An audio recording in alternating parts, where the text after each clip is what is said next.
11 horas e 10 minutos, vamos começar o programa então.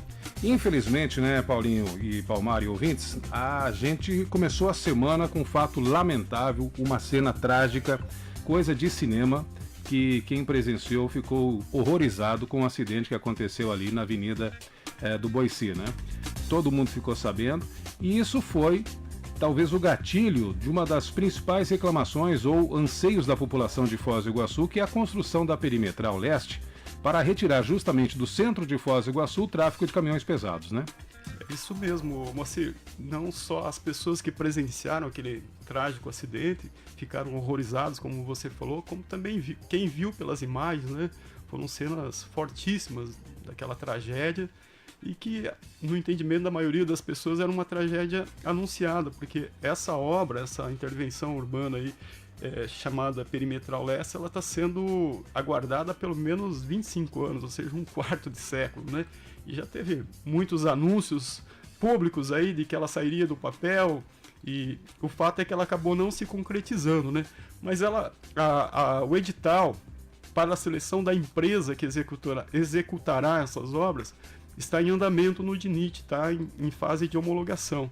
Então, por isso que a gente convidou o Vicente Veríssimo para ele atualizar, explicar para a população, mostrar para a população a importância dessa obra, e é com ele que nós vamos tratar desse assunto. Seja muito bem-vindo, Vicente. Bom dia. Cumprimento os companheiros aqui do Clube dos Amigos, da mesa, e estamos à disposição para prestarmos aí aquelas informações que possam vir a ser úteis com relação a esse assunto da construção da Perimetral Leste, que na verdade ela vai fazer parte do que para nós no DENIT, tecnicamente nós chamamos de acesso viário ligando a segunda ponte, Brasil-Paraguai, à BR-277. Para a gente entender melhor um pouco o que é essa obra, Vicente, qual é o traçado, onde ela começa, que região ela perpassa e aonde que ela chega ali na região da ponte com a Argentina? Pois não. Bom, a segunda ponte, que digamos assim é o ponto inicial dessa ligação viária, né? Ela vai ser executada, já temos projeto, temos até empresa contratada, né, como consórcio contratado para executá-la. Ela vai se localizar ali nas proximidades do Marco das Três Fronteiras, agora Marco das Américas, né? E vai passar pelaquela região ali margeando, digamos assim, o Rio Iguaçu, paralelo ao Rio Iguaçu. Ela passa pelaquela região ali onde tem o Jardim das Flores, acho que tem aquele conjunto residencial Buba, né? E daí ela chega até a ligação que hoje atende a Argentina, né? O trecho da BR-469. Ali ela vai conectar com essa via, e daí ela vem para sentido trevo ali do Hotel Carimã, digamos assim, que seria mais conhecido, né? Que dá acesso à ponte Tancredo Neves. Daí, a partir dali, é um trecho também novo que vai coincidir com a perimetral, a partir da BR-469, né? Da Avenida das Cataratas. Daí ela vai se desenvolver, vai cruzar a Avenida Felipe Vancher e vai cruza a República Argentina, prolongamento da República Argentina, que hoje praticamente não está implantado ainda pelo município, mas futuramente o será. Passa pela área industrial e vai chegar na BR-277, ali na altura daquela região onde nós temos ali o presídio, né? Laudemir Neves, e as penitenciárias que estão implantadas. Daí ela vai chegar ali numa área, praticamente a única área que tem na BR-277 ali sem ocupação, que permite que se faça as obras de engenharia que serão necessárias para conexão com a BR-277. Além da avenida em si, da Perimetral Leste em si, também são previstos uma série de ligações, né? De viadutos e pequenas incisões, assim, são 4 no Sim, projeto? na verdade é uma obra grandiosa. É uma obra viária assim que contempla soluções assim em 2 níveis que nós chamamos, né, quando tem os viadutos ou trincheira ou outra obra para transposição elevada, né? Então a gente vai ter no cruzamento com a General Meira, a gente vai ter um cruzamento em 2 níveis, um viaduto, aonde tem a conexão com a ligação atual para a Ponte da Argentina, vai ter também ali uma passagem em 2 níveis.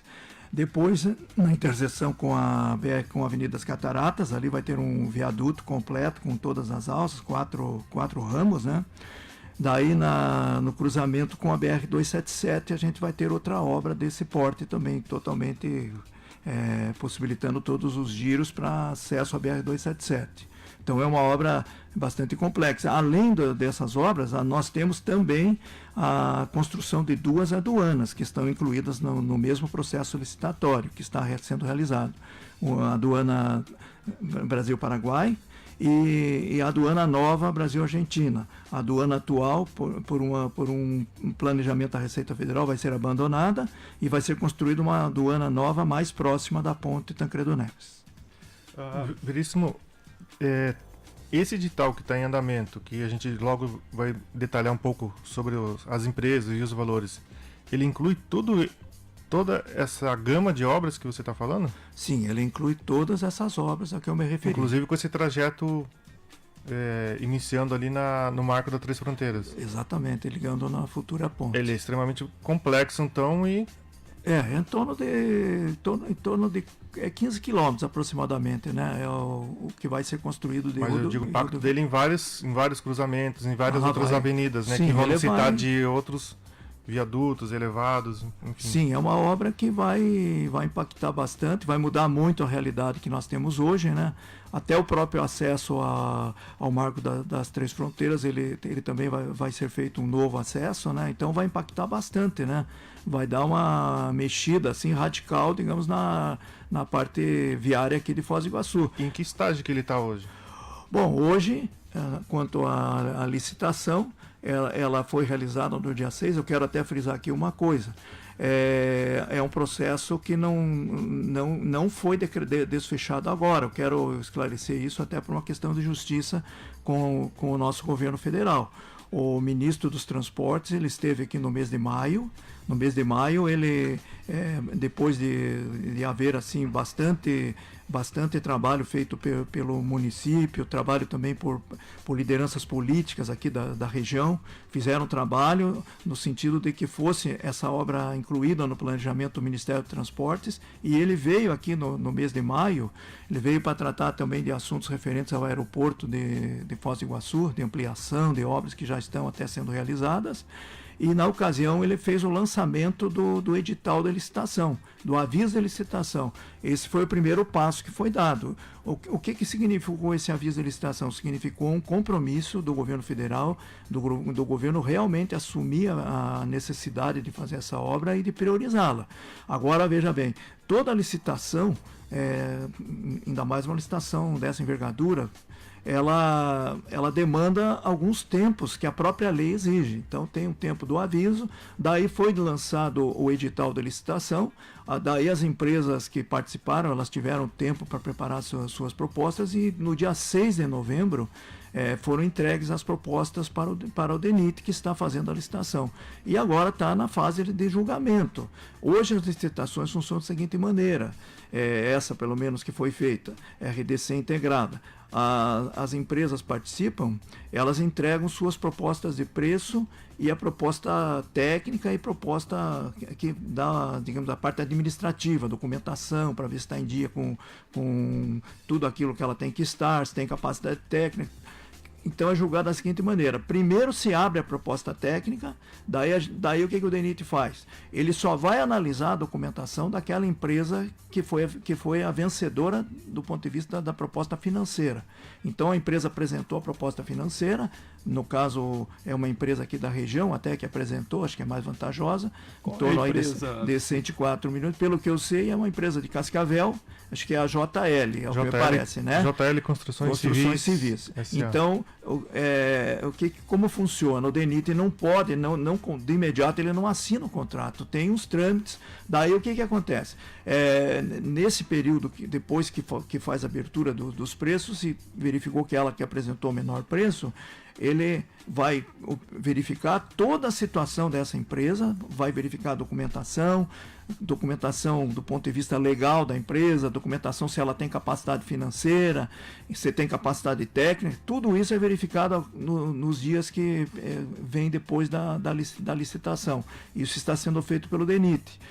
Se por acaso tiver algum problema com a documentação, com a capacidade da empresa, às vezes algum seguro garantia que a empresa não tem capacidade para garantir, porque ela vai assinar o contrato e vai ter um seguro garantia. Se tiver qualquer problema durante a obra, esse seguro cobrirá ou indenizará, digamos assim, o DENIT para que ele possa contratar uma outra empresa para fazer a obra. E qual que é o prazo, assim, para definir se vai ser a JL ou não? Olha, esse prazo vai tocar a obra. Normalmente, em condições normais, isso aí leva em torno aí de 15 a 20 dias para se ter essa avaliação dos documentos. Essa avaliação concluída. Daí, veja bem, caminhando tudo para... Vamos pensar ser otimista, que esteja tudo em ordem com a empresa, né, com a JL.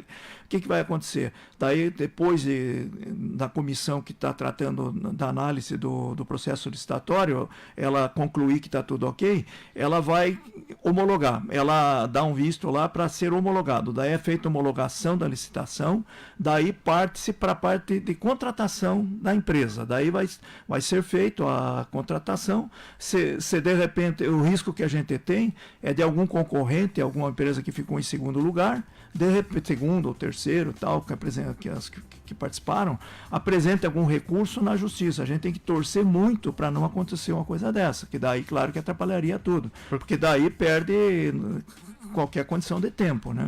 Pelo que foi noticiado, inicialmente são 4 habilitadas, né? Entre elas a JL Sim. e essas outras 3 que o senhor mencionou, que tem preços aí, valores não muito distantes também, só uma que ficou bem distante, mas se o valor inicial era 130 milhões, a proposta da JL é 20% menor, está em torno de 104 milhões.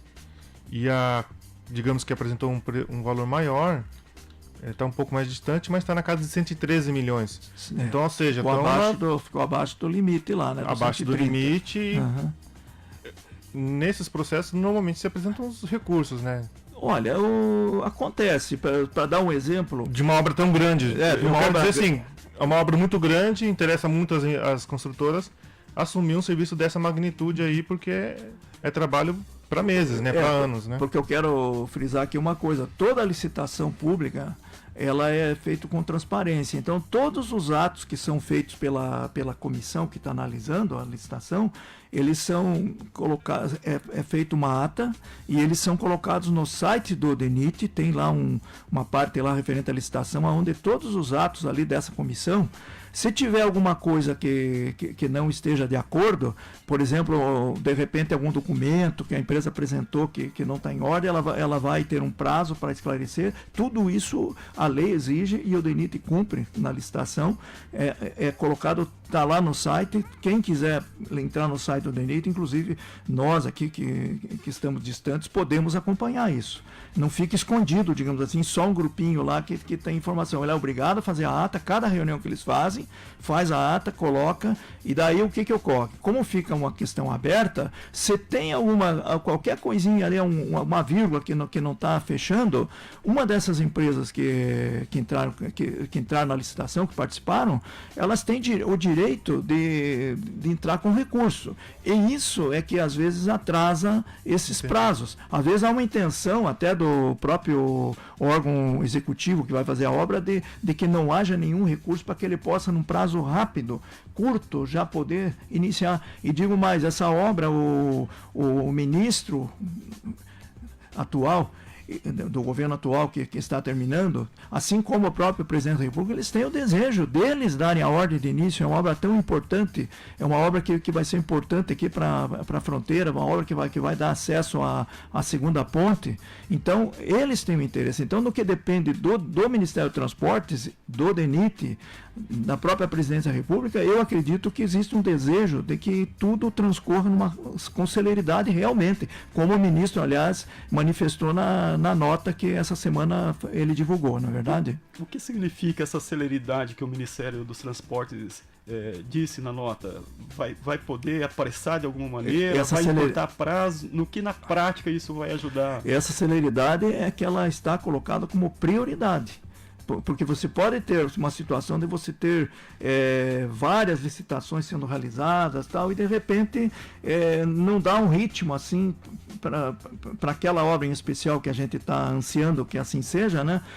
Não se dá um ritmo assim rápido, segue-se o ritmo normal, digamos assim. Então ele passou uma orientação para o DENIT, para o diretor-geral, que também é interessado nessa obra. Aliás, o Dr. Thiago foi nosso superintendente. Eu posso dizer que ele é um amigo de Foz do Iguaçu. Ele já fez muitas obras, Paraná, né? Foi superintendente nosso aqui. Então, ele também está interessadíssimo que essa celeridade realmente ocorra. Então, no que diz respeito aos trâmites dentro do DENIT, dentro da comissão de licitação, podemos ter certeza que eles estão correndo lá com velocidade e estão sendo cobrados pela diretoria geral para que isso ocorra. Ô Vicente, talvez nós nunca, como agora, estivemos tão perto, né, do ponto de vista administrativo, ou seja, tem um edital, Sim. Já tem uma empresa que está sendo avaliada, declarada como respeitados os trâmites, mas já temos uma vencedora. Sim. Agora falta recurso para a obra, né? Como é que estão as tratativas aí entre o governo federal brasileiro, o governo federal paraguaio, o Itaipu Binacional? O que a gente tem de concreto, de entendimentos que estão acontecendo que possam financiar a obra? Bom, recursos orçamentários do DENIT destinados a essa obra, eles não existem. Isso desde o princípio do processo aí foi divulgado. Quando o ministro esteve aqui, ele divulgou isso. Não havia esse recurso. O recurso para qualquer obra pública ele já é programado no exercício anterior, quando é elaborado o orçamento. Por exemplo, mais ou menos ali por julho de 2017, quando foi elaborado o orçamento de 2018, como essa obra ela não estava num plano assim, naquela época não tinha ainda o projeto lá, não estava concluído lá a parte do projeto básico que foi apresentado para a licitação, ele ainda estava na fase final de avaliação, ele não poderia ter sido mesmo colocado como uma obra a ser executada, dependia que isso estivesse concluído. Como esse fato aconteceu, a conclusão aconteceu no primeiro semestre desse ano, e houve essa pressão política, digamos assim, aqui do município, para incluir essa obra no programa emergencial do governo, daí o ministro que tinha sido o diretor-geral do DNR, o Dr. Walter Casimiro, ele foi diretor-geral do DNR, do DENIT, desculpem, antes de vir a assumir o ministério. Então ele tinha conhecimento da situação que estava já finalizando, e ele se empenhou daí foi colocada a situação de que seria feito a licitação, mas o início efetivo das obras, do ponto de vista de orçamento do Ministério do Transporte e do DENIT, ele não seria neste ano, ele seria postergado para 2019 ou 2020, dependendo daí da mudança de governo que vai ocorrer agora, né? Veríssimo, mas assim, está previsto está inserido no orçamento para o ano que vem essa obra? Olha, eu não tenho essa informação. São 130 milhões, que abaixa um pouco o valor, mas mais de 100 milhões. Olha, daí a coisa mudou depois dessa manifestação do ministro, depois dessa vinda dele no meio do ano, passaram a haver algumas tratativas com a Itaipu Binacional, tendo em vista que acho que 2023, né, vai acabar o tratado entre o Brasil... Vai ser renovado. Vai ser, termina, mas vai ser renovado. Sim. E daí tem uma série de obras, enfim, de coisas que estão sendo negociadas entre os dois países. E o Paraguai, como está querendo melhorar a sua infraestrutura também, aqui na fronteira, para atrair indústrias, empresas, para mudar, digamos assim, a característica deles aqui na região. Então, começou-se a negociar e a Itaipu daí entrou nas negociações e a Itaipu, como tem uma facilidade de ter recursos, o orçamento da Itaipu ela tem uma flexibilidade maior, ela não fica tão amarrada como é o orçamento geral da União. Então, daí entrou a Itaipu e a Itaipu é um agente financeiro que pode perfeitamente viabilizar, tanto agora até o final do ano, como ao longo do ano que vem. Então, ela tem a possibilidade, existe já uma concordância, pelo que nós sabemos, do próprio governo paraguaio, para que tal ocorra. Tem até algumas outras obras que foram incluídas, tem acho que uma terceira ponte, que seria ligando os dois países lá, que seria no Mato Grosso, estado do Mato Grosso, né, ligando com o Paraguai. Então tem coisas que já estão num nível de negociação já fechado praticamente entre os dois governos. E aí Itaipu, naturalmente, né? Daí vai ter recurso. A cidade tem que ficar atenta e pressionar. Acho que tem uma comitiva ainda querendo ir para Brasília nos próximos dias, porque a gente não pode depender de um orçamento daqui a 2 anos, 3 anos, 2023, 5 anos. Eu acho que tem que fazer. Você está iniciando esse processo de repente já dar uma ordem de serviço, imagino que isso só vai poder acontecer com o orçamento previsto para o ano que vem. E agora, tu que está há anos no governo, servidor público há décadas, de carreira. Servidor de carreira, concursado, mas eu digo assim, tem experiências em vários governos, né? A gente está indo para uma mudança de governo agora, e uma perspectiva desse novo governo, sob a presidência do presidente eleito Jair Bolsonaro, de querer economizar de todas as formas. Existe um risco dessa obra ser paralisada, não digo nem da obra, da licitação ser paralisada, porque a obra não começou ainda, né? Olha, dado a dificuldade de orçamento? É muito complicado, porque quando você olha a situação da economia brasileira atualmente, né, que já a gente tem todo ano aí fechando com déficit, aí esse ano acho que fecha em 159 bilhões, não é isso? De dólares, de reais, né?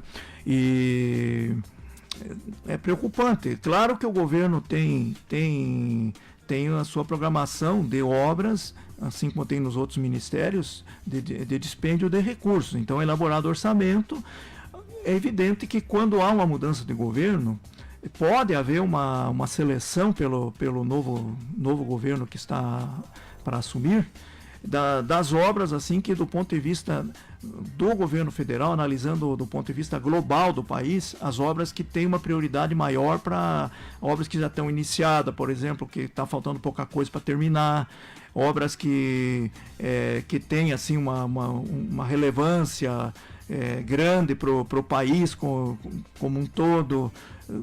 É feita uma análise, daí vão haver técnicos que vão estar envolvidos, mas eu acredito que vai haver uma negociação. O próprio Ministério agora, ele nessa transição de governo, vai haver reuniões também, deve até estar acontecendo talvez já, da equipe do Ministério dos Transportes atual, passando para a equipe nova que vai assumir. Eu ainda não tenho conhecimento do nome do novo ministro dos transportes. Eu escutei algumas notícias aí durante a campanha do presidente eleito Jair Bolsonaro de que seria criado um Ministério da Infraestrutura, o que parece envolvendo mais alguns setores do governo, num ministério só, além do transporte, esporte e ação civil. Eu não sei como vai ficar, mas de qualquer maneira a equipe de transição está conversando com a equipe do governo atual. Então, nessa área de transportes, o que tem que haver, talvez essa equipe daqui de Foz do Iguaçu que vai a Brasília, ou que já está em Brasília talvez, que procure também trabalhar junto a essa transição lá, a equipe de transição e a equipe atual do Ministério, para que essa obra seja mantida num programa do novo governo. Faça pressão agora, porque sendo que se não for incluído, digamos assim, o novo governo nem vai ter conhecimento da relevância. Embora nós tenhamos aí os políticos que foram eleitos, né? Nós temos deputados federais aí, tem senadores aqui do estado que eles vão estar atentos, eu imagino, né? Juntamente com o município aqui, com a parte política do município, o prefeito, enfim, as outras lideranças políticas, no sentido de estar pressionando lá para que essa obra, dada a relevância e a importância dela, coisa que agora, infelizmente, da forma como foi, mas reforçou essa importância e a necessidade de ser feita o quanto antes essa obra, né? Então é isso, Moacir, a gente Realmente agradece Vicente Veríssimo pelos esclarecimentos aqui, né? Chama a atenção da população de um modo geral para continuar mobilizada, para acompanhar o trabalho dos nossos representantes. Chama a atenção principalmente dos nossos representantes que essa é uma obra necessária, fundamental. Não apenas para a gente dar um pouco mais de conforto no trânsito para turistas e moradores de Foz do Iguaçu, dar mais segurança no trânsito, mas também ela é uma obra necessária para o desenvolvimento de Foz do Iguaçu, para o comércio internacional, né? Em se construindo a segunda ponte, essa obra é fundamental, a Perimetral Leste e toda essa gama de infraestrutura que está ligada a ela. Então a gente vai torcer aqui que nossos representantes que irão a Brasília nos próximos dias tenham êxito nos entendimentos, né? Que o governo federal, que tem um compromisso muito sério com essa região da fronteira, ou que deveria de ter um compromisso muito sério com essa região de fronteira, por toda a complexidade, por toda a importância geopolítica dela, que olhe com carinho e adote todos os procedimentos necessários aí para que a gente tenha a obra em andamento no menor espaço de tempo possível. Então agradecemos aí a presença do Veríssimo, boa sorte lá no DENIT. E fique à vontade aí quando ter boas novidades aí voltar aqui à Rádio Clube. É isso, Moacir? Exatamente. A gente sempre torce para que cada vez mais as pessoas tenham essa consciência. Não é só o fato de desviar o trânsito de Foz do Iguaçu, mas principalmente deixar aí uma grande obra para as gerações futuras e trazer desenvolvimento não só para Foz do Iguaçu, uma obra dessa magnitude é para todo o Paraná e também para todo o Brasil.